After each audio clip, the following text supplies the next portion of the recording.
What is up guys, it's your favourite Scotsman Ryan here, and today we are going to take a look at the Oppo F1 Plus or the Oppo R9, depending on what region or part of the world you live in.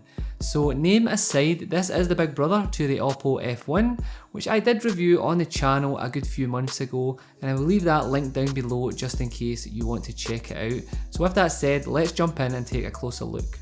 So for those of you who care about specs, let's get those out of the way first of all.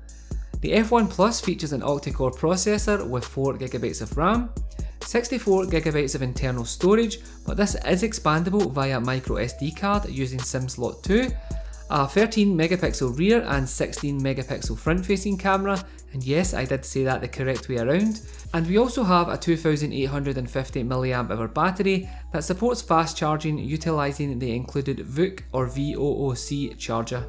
So when you first take this out of the box, you will be able to appreciate the build quality. It has a full metal construction and feels great in the hand.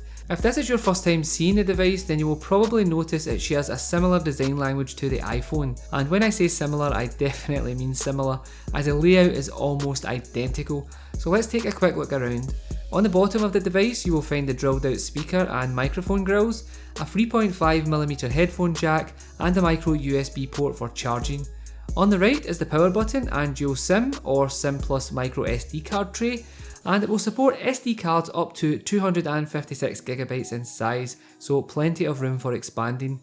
On the left you will find the volume keys that feel absolutely solid, and up top is where you will find the noise cancelling microphone. I know this looks super similar to the iPhone and almost exactly the same in every way, but honestly it doesn't bother me at all, as the design of the iPhone in my eyes is very pretty and it's definitely a device that I like, so I'll leave it up to you whether you like the design or not, so let me know down below. So taking a look at the front, this is where you will find the 1920 by 1080p AMOLED panel that has a PPI of 401 and features Corning Gorilla Glass 4. I really love the super thin bezels on the device, as I feel it looks really nice. I know most flagship devices have moved on to 1440p displays and some even 4K like the new Sony devices, but in my opinion the display looks great and I have no complaints at all. The colours look nice and the viewing angles aren't too terrible. Overall, if you haven't used a better panel than this, I'm sure you could utilise it without any trouble at all.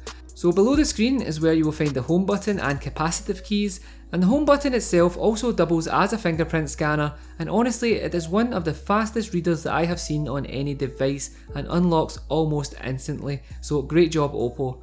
In terms of software, we have the Android Lollipop with Oppo's Colour OS overlay, and I have talked about this many times before. It does feel like iOS, we have no app drawer, so you will have to utilise folders, but if you prefer a more stock Android experience like myself, throw a launcher on there like Nova or even a new Pixel launcher and you will be good to go. In terms of performance, there are no issues at all. With 4GB of RAM on board, scrolling through menus and having several apps open at once will not slow this down, and gaming performance is also great as it handles most demanding titles without any issues at all, and also does it without getting too warm. So as I mentioned earlier, the camera setup on the F1 Plus is not of the normal standard.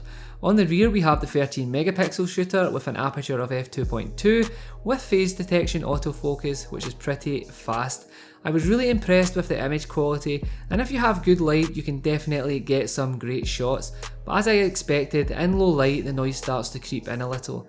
So as you probably noticed on the box, Oppo call this device the Selfie King, and they have went ahead and put a 16MP shooter on the front with an aperture of f2.0, which makes it a better camera than that on the rear, and you are able to capture some great selfies.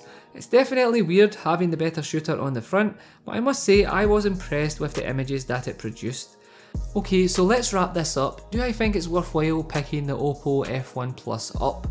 Well, going on the device itself, I would certainly say you will not be disappointed, but with a price tag of £490 here in the UK and $599 in the US, I think that they have priced the device a little too high in my honest opinion, as there are many devices with higher specs for a much lower price.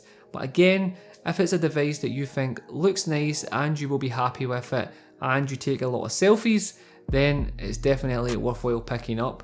I will leave all the links down below so you can go ahead and check out some more information on the F1 Plus, as this was kind of a quick look, fast review if you will, but hopefully you guys enjoyed it and gained enough information on the device. As always, if you have any questions, let me know down below. Stay safe, be kind to each other, and I will catch you on the next one. Peace! Thoughts were down canvas.